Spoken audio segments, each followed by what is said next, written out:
All right, so question 4, we are into functions, and the function or the kind of graph that we're given here, it is your exponential graph. Now remember, your exponential graph can be written in the form of y is equals to a multiplied by b to the power x plus q.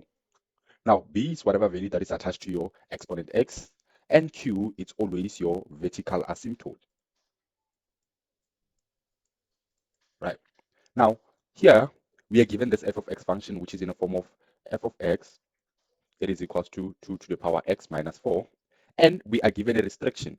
Now this restriction, it says that, okay, our graph should start at -2, right? And this square bracket means including -2, and it should end at 4. But because of the round bracket, our graph shouldn't touch the 4, right? Meaning that our horizontal restriction is that our graph should start at -2 up until any value before 4. Now, 4.1 says we need to write down the equation of the asymptote of f. As I said, your asymptote is your value of q, and in this case, our value of q is -4.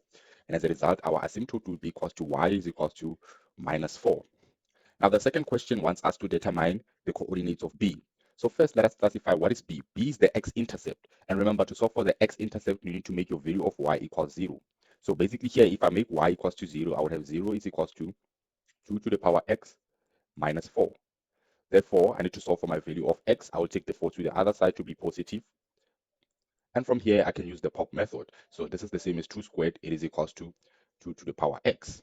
Therefore, these two can cancel out one another, and my value of x would be equals to 2. So my coordinates at b, it's 2 and 0. Now, for the third question, they want us to determine the equation of k. So they're telling us that k is a straight line passing through a and b. So if I would just make a graphical representation of my line k, it would look something like this. It passes through these 2 points a and b. Now remember, the equation of a straight line is y is equals to mx plus c. All right. So meaning that this equation should be in terms of the standard form, right? And they told us that this line passes through point A and B. So first thing first, I would need to determine my coordinates at A. Therefore, making use of my gradient formula, I'm going to find my value of m. From there, I could substitute any point to find my value of c. So first, let me solve for my a. What is a? A is the y-intercept of the f of x function. Now remember, this is our f of x that we were given, 2 to the power x minus 4. A is the y-intercept, and remember, to solve for your y-intercept, you need to make your value of x equals 0. So y is equals to 2 to the power 0 minus 4. Now, anything to the power 0 is equals to 1 minus 4, so that our value of y at a is going to be equals to -3. So I know that my coordinates at a, it's 0 and -3. I know my b coordinates, which I've just calculated before, is 2 and 0. Now, as I've said, I'm going to make use of the gradient formula to calculate my gradient using these 2 points, and afterwards I'm going to substitute any value to find my value of c. So by gradient, I'm going to say y at a minus y at b over x at a minus my x value at b. So my y value at a is -3 minus my y value at b 0 all over my x value at a, which is 0, minus my x value at b, which is 2. So this is the same as 3 over 2. So my gradient is equals to 3 over 2. Now, as I've said, to determine my value of c, I can substitute any point, right? So y is equals to mx plus c. So I'm going to sub point B. So my value of y at B is 0. 0 is equals to my m. I've calculated it as 3 over 2. My x at B is 2 plus c, which is what I'm trying to solve for. So these two are going to cancel out one another. So that 0 is equals to 3 plus c, and my value of c, it will be equals to -3. Right? Now, writing my equation in standard form, my equation of my line k, let me just say k of x, it will be equals to 3 over 2 x minus 3. Now, remember our k of x, it's 3 over 2 x minus 3. Now they say, okay, calculate the vertical distance between k and f. So every time whenever they ask you to calculate the vertical distance, right, let's start with the vertical before we go over to the horizontal, but the approach is more or less the same. So every time whenever they ask you to calculate your vertical distance, right, you're going to take your highest y value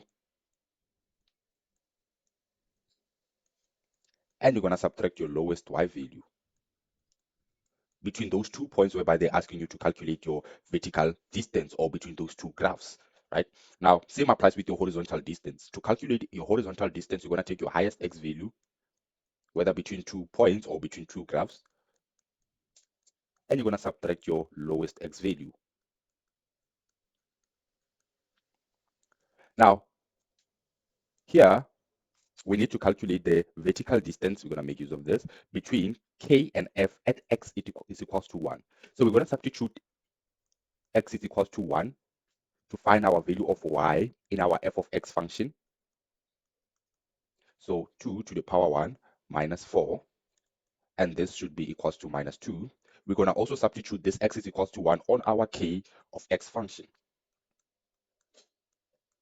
3 over 2 multiplied by 1 minus 3.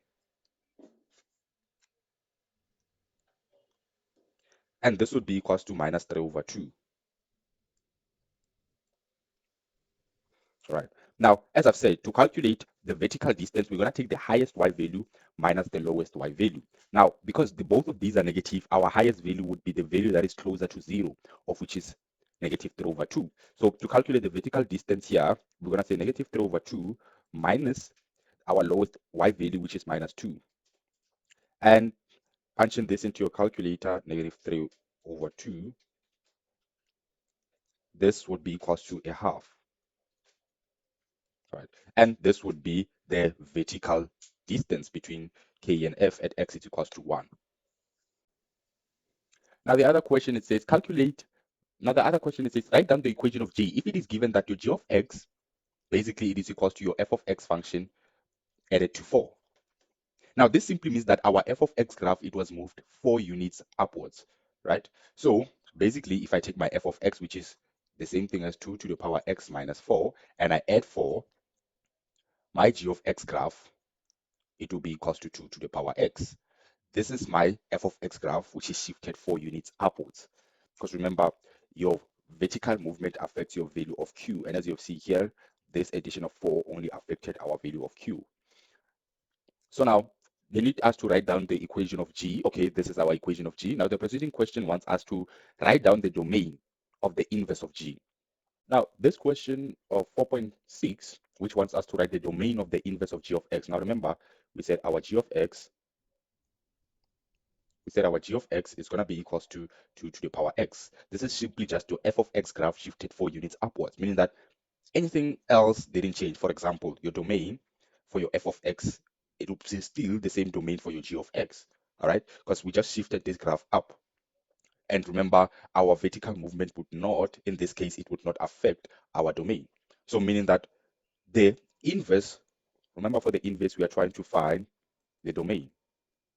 And the domain of the inverse is going to be the range of your original, right? So the range of this g of x, which is 2 to the power x, is going to be the domain of your inverse. Because remember, what is your inverse? Your inverse is the opposite of your original graph, right? So if we could find the range of this graph, we would be able to find the domain of this graph. Now, as I've said, this graph is shifted 4 units up, meaning that maybe its asymptote would be something here, or would be here on your x-axis, and your graph should look something like that. This is your g of x graph. Now, as I've said, our restrictions still didn't change. Our graph, it should start at -2. This would be its starting point. And our graph shouldn't be, or our x value shouldn't be 4. Remember, this is not drawn up to scale, but then as you know by now that your x value, it must not include 4. Any value less than 4 should be the x value of this g of x. Now, let us try and determine the range of this g of x. If our minimum x value is -2, then let us find what would be our minimum y value, right? Because remember, our minimum x value is -2. What about our minimum y value? So how do we go about finding that? We are just going to substitute this -2 on our g of x. So g of x, it is equals to 2 to the power -2. And our minimum y value would be 1 over 4, right? So our minimum y value, it is at 1 over 4. And our maximum, remember, we're trying to represent the range, which is our set of y values. Our maximum y value, I'm going to substitute the 4 into the g of x equation. because our graph should be any value less than 4. And you would see how would I be able to basically put that all together when I'm doing an inequality. So g of x, I'm going to substitute my value of 4. And as a result, 2 to the power 4, it's the same thing as 16. So if I would represent this in notation form, y. So my y should be greater than or equals to, remember your lowest value should be here, should be greater than or equals to 1 over 4. Because remember, we said our minimum y value would be at 1 over 4. Why? Because our minimum x value is at negative 2. And when you substitute this negative 2 into this g of x, we got 1 over 4, right? And remember this square bracket right over here. This simply means including. So hence here I said my y value, right, it should be greater than or equals to this 1 over 4. And at the very same time, my y value should be less than 16. The reason why I'm not putting the equals to sign is because of here, it is a round bracket, meaning that any value less than 4, right? So this is the range of g of x, right? And this is still the range of your f of x. But now, remember, we are trying to solve for the inverse of g of x. And I said, to find the domain of the inverse, we need to find the range of g of x, meaning that our domain of our final answer, g of x domain, it should be equals to x. Just going to put x. It's greater than or equals to 1 over 4. And our x is less than 16. If you want to do that in terms of brackets, for example, you could just say, okay, square bracket here, and you're going to put the 1 over 4 and 16, and you're going to put the round bracket to show that excluding your value of 16. This would be the domain of your inverse. Now, the last question, they want us to write down the equation of the inverse of g in a form of y. Now, remember, our g of x, it is equals to 2 to the power x. Now, remember, how do you go about finding the inverse of any graph? So the first step, you're gonna swap your values of x and y, right? So our x is gonna be here, and our y is gonna be our exponents. Now, we need to make this equation in terms of y. And y is an exponent. Remember, what do we use to solve for exponents? We use logs. So I'm going to say y is equals to the log of my base is going to be whatever that was attached to my y, and my exponent is going to be whatever that's on the other side. And this would be my inverse of g of x graph. All right. Now, on the next video, we're going to be looking into question 5.